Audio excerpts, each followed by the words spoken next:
What is up, guys? It's your boy Rick Kakis, and today we've got some brand spankin' new Destiny 2 news, courtesy of the Bungie weekly update that has just gone live, revealing official information. And holy crap, it's been a big day for Destiny 2. At 9 a.m. Pacific, Bungie dropped their first ViDoc for the Final Shape expansion. Then 1 hour after that, they dropped a massive article detailing the buffs and nerfs for exotic armor coming in the Final Shape. And then an hour after that, they dropped the full TWAB. So we have a ton of stuff to cover in today's video, and so let's get started. Now, first things first, what's been going on this week for Destiny 2? Well, at the Tuesday weekly reset, we had the continuation of the 0-hour exotic mission. So, new secrets and puzzles are available, and you can go in and unlock more upgrades to your Outbreak Perfected exotic pulse rifle. So, I did a video on everything you'll need to know for this week, week 2. Check it out, it's linked right up above. Now, also on the reset, we have the finale of Pantheon. So the final Pantheon difficulty is available. You're going to be like minus 20 light level, and they added 2 raid encounters. So they added Riven as well as Nezarec, and good luck with that, gamers. Now, moving on from there, guys. Yesterday, Bungie released yet another massive article detailing all of the buffs and nerfs for abilities within the Final Shape. So much stuff was affected. We have some massive changes to the meta coming, and both Well and Bubble were hit. And so if you want to know all of the announced changes, check out my video on that article linked right up above, guys. But continuing from there, as for that ViDoc that came out earlier today, nothing absolutely massive was revealed within in terms of gameplay elements and stuff like that, but they did talk about a lot of the themes of the Final Shape. We got some good looks at the Pale Heart destination within the Final Shape, and it looks crazy, like warped. There's hands and limbs that they talked about putting in there. Like, things seem familiar, but they're off and somewhat disturbing. Like, it's a really cool destination. I hope it really pans out in game. I really hope the actual destination node in game has a lot going on. There's new public events and secrets to uncover and stuff like that. That could be really, really cool. But moving on from there, we have the article where Bungie details all of the buffs and nerfs to exotic armor within the Final Shape. And I was originally going to include that in this video, but things were just getting way too bloated. It would have been like a 30-40 minute video. So to spare you guys from that, I just separated that video. If you want to know all of those announced changes, check it out. It's linked right up above. We have some fan favorite exotics being hit by nerfs, the Syntheseps, the Star Eater Scales, as well as the Sunbracers. Definitely good to know information, but something I do want to include in this video that's not a buff or a nerf is the fact that within the Final Shape, guys, as you can see right here, you're actually going to be able to upgrade your exotic armor and give it an artifice slot, so you can get that +3 stat mod and potentially really improve your builds. Like, that's a pretty awesome change right there. However, let's move on from there to the brand new information within the TWAB, and the TWAB is also an absolute doozy. And first off, Bungie talks about the world's first raid race and Twitch rivals, where you can watch your favorite creator and earn some exclusive emblems. And guys, kind of an announcement here, I'm going to be doing my absolute best to be a part of this. I have not been able to stream in years since my child was born because my setup was upstairs, and when I would have screamed from dying, that was not my fault. It was lag for sure. It was definitely lag.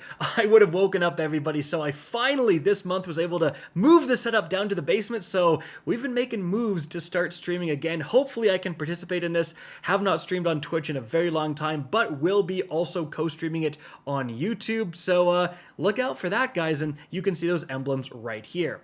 Moving on from there, guys. Earlier this week, Bungie actually significantly increased the drop rates for Brave weapons and trophies of bravery all the way until June 3rd. Additionally, starting next Tuesday, May 28th, they're doubling the chance to get the shiny versions of these Brave weapons. So if you haven't gotten the shiny version of the exact weapon you want, if you haven't gotten the roll you want, this is a great time to farm for it. Now, after that, guys, Bungie talks about a new feature coming within the Final Shape, Pathfinder. So they say, what is Pathfinder? Pathfinder is a brand new pursuit system we're introducing in Destiny 2 that consolidates bounties, patrols, and weekly vendor challenges into one streamlined system that you can access anytime, anywhere via the Director.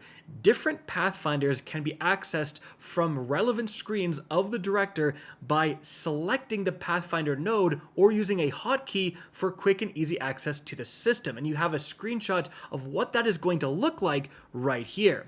Now, Bungie says when you open up a Pathfinder, you will be presented with 20 objectives divided into 5 tiers, leading to every Guardian's favorite thing, big shiny loot. To reach said loot, you must complete objectives and claim them to form a path from leftmost tier to the right. While you can progress through all objectives on a Pathfinder without restriction, you will need to claim at least one objective in each tier before you can claim an objective in the following tier. Every time you claim an objective, you will receive rewards, progressing your path towards the final reward and opening new potential paths. Building a path to the final reward allows you to claim it, and claiming the final reward opens up a new opportunity, resetting your Pathfinder. So resetting your Pathfinder costs Glimmer, but it will give you a new set of objectives to complete and a new final reward to pursue. These new cards are built using a mixture of authorial control and procedural generation. So once you start resetting, your cards will diverge from those of other Guardians. As long as you still have the Glimmer to do so, you can continue to reset Pathfinder cards after claiming final rewards as many times as you'd like each week, but the value of the final reward will diminish with resets of your card to a point. However, with every weekly reset, the value of the final rewards will also reset. Your objective progress will be lost, and every Guardian will start the week with the same fresh card.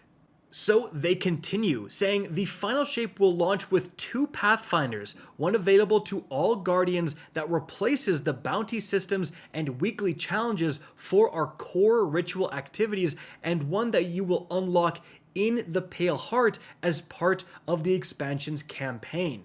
And they say the Rituals Pathfinder provides you with a set of objectives that span all 4 ritual activities: Strikes, Nightfalls, Onslaught, Gambit, and Crucible. Some of these objectives can be completed in any of these activities, while others will require you to dive into a specific ritual or mode. An update later in the year of the Final Shape will make it even easier to get these ritual screens while you are in their activities, as well as make it easier to access the Rituals Pathfinder. While we don't want to reveal too much about the new destination, you can expect the kinds of objectives on the Pale Heart Pathfinder to roughly align with what you'd expect to see from destination bounties, with the addition of some new location-based objectives called field assignments. When field assignments are featured on your Pathfinder, you can expect to see them marked directly on the destination map, where you can track them and take advantage of our waypoint system to navigate to their location. Then Bungie goes on to talk about why they created Pathfinder to simplify that bloated bounty system, and they actually provide another screenshot right here showing an example of a Pathfinder node. This time it's Gambit related, called Face to Face. Summon Primevals in Gambit by filling up your team's bank, and there's 3 primeval summons and you get that complete. Now, notice this is in, a pretty far right node, so this is going to be, I guess, one of the more difficult ones. So that should tell you kind of overall about some of the difficulty you're going to find in this Pathfinder system. In fact, Bungie then goes on to list the exact rewards you're going to get from the Destination Pathfinder. So this is the Pale Heart one. So you can see right here, an objective reward, 25 vendor rep, and 4,000 experience. When you get a path completion reward for the first path, you actually get a redacted exotic. That's kind of interesting. A powerful tier 3 engram, which is the Pale Heart gear, 1 rank of vendor reputation, and 25,000 experience. Then, for completing the second entire path, another redacted exotic, a Pale Heart engram that's focusable, 375 vendor rep, and 25,000 experience. And then it says path completion rewards 1 through 3. So for the third path, Pale Heart engram focusable, more vendor rep, more experience, and then 1 through 3 repeatable completions, a world legendary engram, 150 vendor rep, 4,000 experience. So like completing the first couple times give you exotics, and it almost seems like guaranteed like certain exotics. That's very, very cool. Now, moving on from there, we actually have the objectives listed out. So you have calibrations, directly replace bounties, most common objective category on the Paleheart Pathfinder. So example, in the Paleheart, defeat combatants of a certain faction. In the Paleheart, defeat combatants using weapons that match your subclass damage type. Then we have field assignments. Players must go to locations in the Paleheart and complete a custom encounter that only appears while the objective is active. So in the Paleheart, travel to blank and claim a reward for defeating blank. Then we have ventures, destination-focused activities and objectives, only 2 per Paleheart Pathfinder, only appear in the tier before the final reward. So in the Paleheart, progress through the redacted activity and loot chests. Completing the redacted objective grants additional progress. Now, after that, we have some more information about the Rituals Pathfinder, and then Bungie goes on to actually list again those completions. So for the first 3 completions of the Rituals Pathfinder, you get a Prime Engram, Enhancement Prism, Bright Dust, and XP.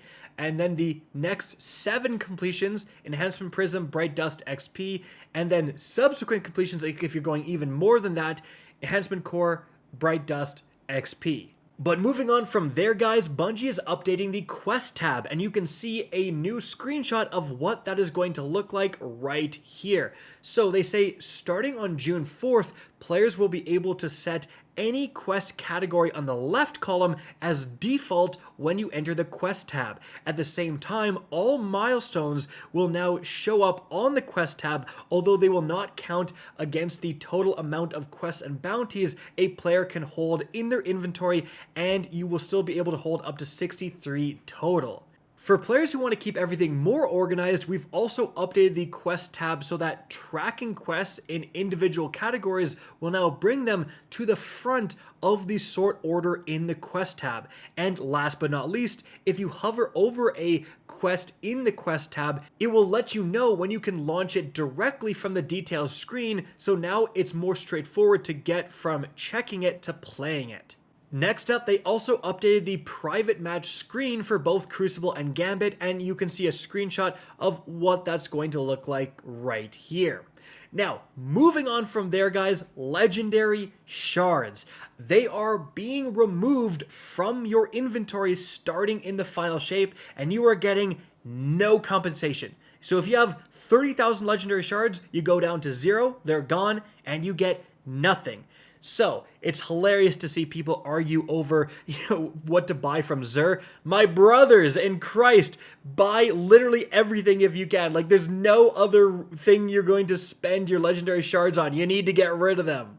And then, in honor of Pantheon finishing this week, they have this actually super sick poster with all of the 7 Pantheon raid bosses being featured, and they say starting tomorrow, May 24th, Displate will have the Pantheon poster available to buy in their store. That looks sick.